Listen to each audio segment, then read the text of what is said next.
Dando continuidade então, pessoal, tratando ainda dentro das cláusulas exorbitantes, agora já na sequência da rescisão unilateral. Quando falamos em rescisão, nós falamos do quê? De uma quebra de contrato. Então aqui nós temos o rompimento do contrato. O artigo 77 diz que a execução parcial ou total do contrato permite a sua rescisão. Quando falamos de rescisão, nós temos três caminhos. Nós temos a rescisão unilateral, que é a que trataremos. Nós temos a rescisão amigável, em que as partes convencionam, as partes entram em acordo de fazer a rescisão, não há mais interesse de ambas. E nós temos a rescisão judicial nos termos da lei. Então aqui nos interessa o quê? Enquanto cláusula exorbitante, a rescisão unilateral, quando a administração pública não tem mais a intenção da continuidade do contrato. Por quê? Ou de que forma se justifica a possibilidade de uma das partes, no caso a contratante, a administração pública, rescindir unilateralmente? Nós vamos ter isso lá no 78,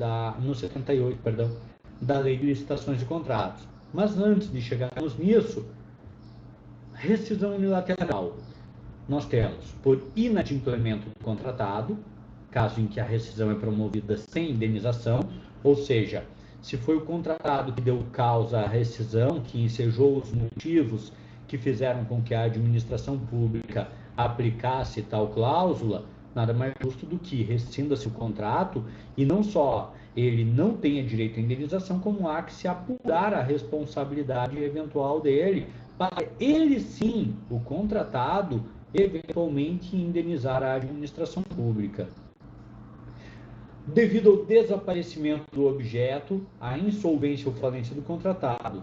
Pessoal, outra situação, desaparecimento do objeto, desaparecimento do sujeito, insolvência, falência. A empresa faliu, vai se exigir que ela continue ainda assim à frente do contrato?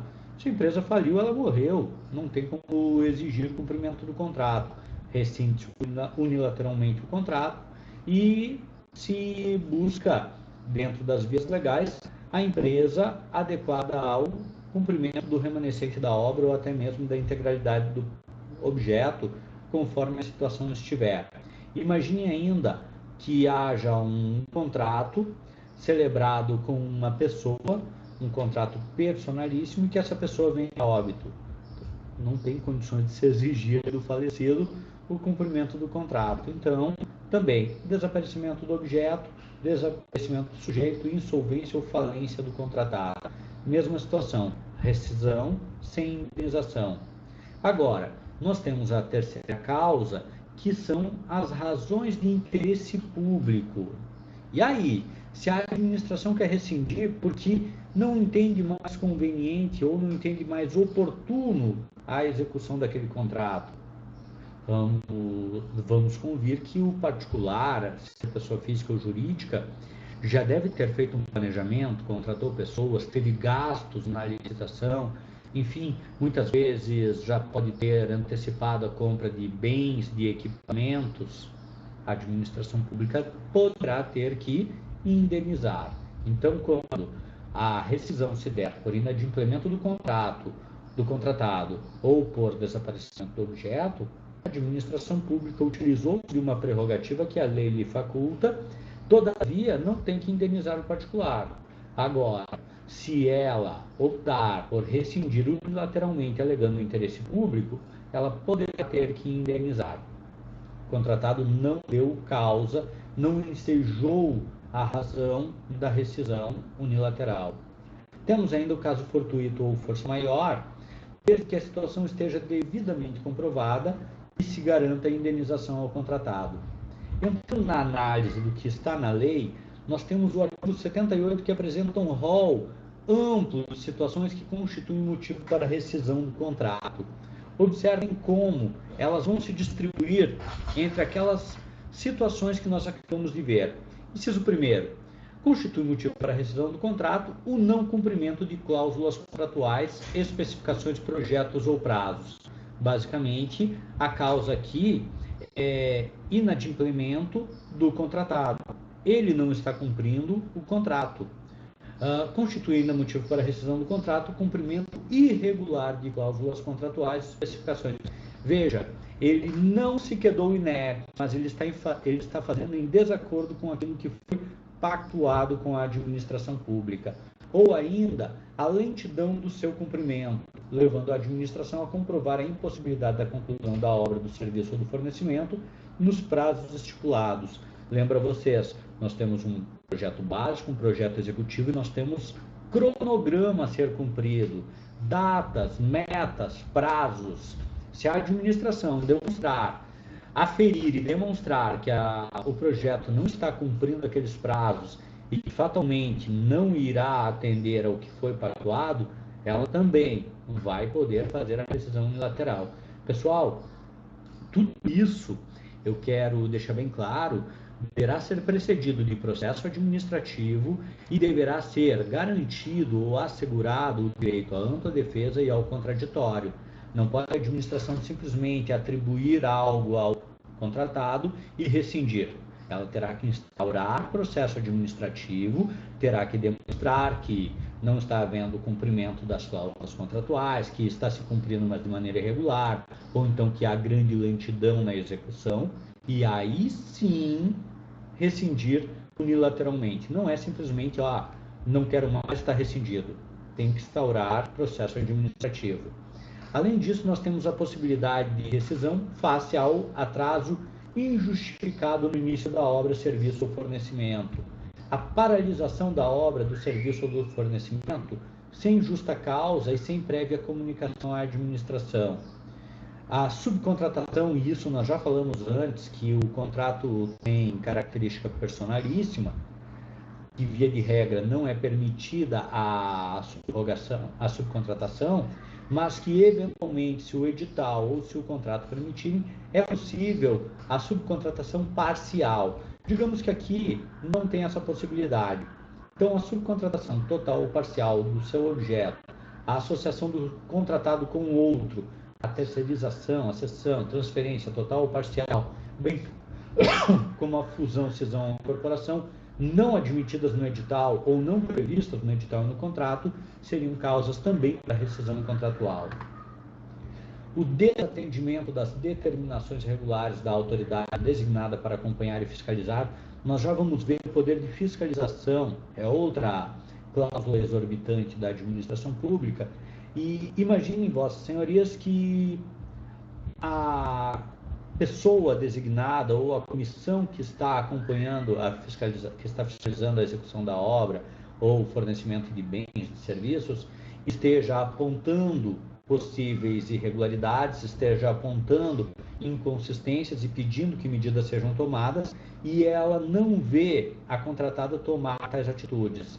Mesma situação, instaura-se processo administrativo e pode ensejar a rescisão unilateral.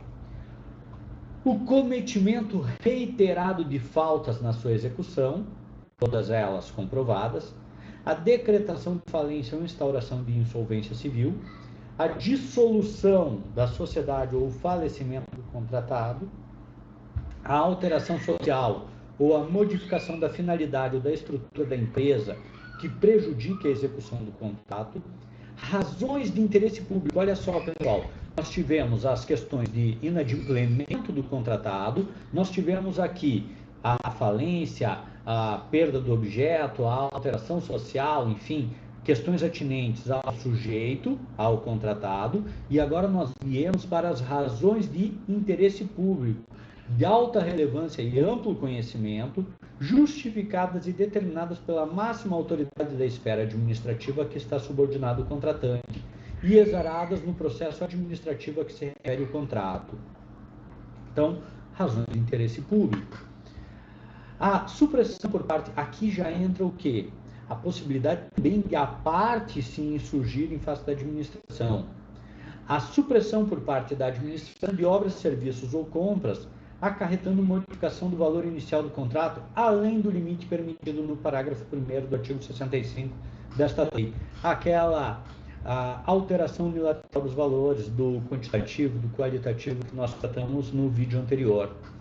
A suspensão de sua execução por ordem escrita da administração por prazo superior a 120 dias, salvo caso de calamidade pública, grave perturbação da ordem interna ou guerra, ou ainda por repetidas suspensões que totalizem o mesmo prazo, independente do pagamento obrigatório de indenizações. Pessoal, aqui nós temos a administração pública ensejando razões a demandarem um pedido de rescisão por parte do contratado. O atraso superior a 90 dias dos pagamentos devidos pela administração é um grande temor de quem celebra contrato com a administração pública, a inadimplência. Então, o indivíduo celebrou o contrato com a administração, ele quer receber, ele está executando a obra, ele está prestando um serviço, está fornecendo bens, ele quer receber nos termos do contrato. Se a administração pública começar a reiteradamente suspender a execução de contrato, superando o prazo de 120 dias, ou aqui, como nós falávamos, ela ficar mais de 90 dias, o atraso superior a 90 dias em relação aos pagamentos devidos pela administração, também poderá ser caso de optar pela suspensão do cumprimento das obrigações até normalizada a situação. Ok? Ainda, pessoal, a não liberação por parte da administração de área local ou objeto para execução. Imaginem, vossas senhorias, que a administração pública queira a construção de uma rodovia ou de uma ferrovia, mas não promova a desapropriação e a desobstrução dos trechos, a regularização documental, enfim, não dê condições para a execução. Então, também é um pedido, é a possibilidade aqui de um pedido de suspensão do cumprimento das obrigações por parte do contratado. A ocorrência de caso fortuito ou de força maior, regularmente comprovada e impeditiva da execução do contrato. Os casos de rescisão contratual serão formalmente motivados nos autos do processo assegurado contraditório e ampla defesa. Pessoal, o que eu acabei de falar para vocês, a administração pode rescindir o contrato unilateralmente? Pode. Agora, para tanto, deverá comprovar todas as suas alegações e deverá dar a oportunidade da outra parte apresentar as suas justificativas, as suas disposições de motivos. Então, basicamente, o processo tem que ter os motivos que ensejam a intenção da administração de rescindir unilateralmente e o direito de defesa, o direito de contraditório do contratado, o direito de apresentar os seus argumentos e as suas razões para eventual inadimplemento, para eventual atraso, enfim, para tentar desmotivar, para tentar tirar a razão da administração de promover aquela rescisão unilateral. E eu lembro a vocês, agora já fechando esse tópico, que se for o contratante, se for o contratado que der razão para a rescisão, não haverá indenização. Então, inadimplemento contratual, desaparecimento do objeto, insolvência ou falência do contratado não vão ensejar indenização para ele.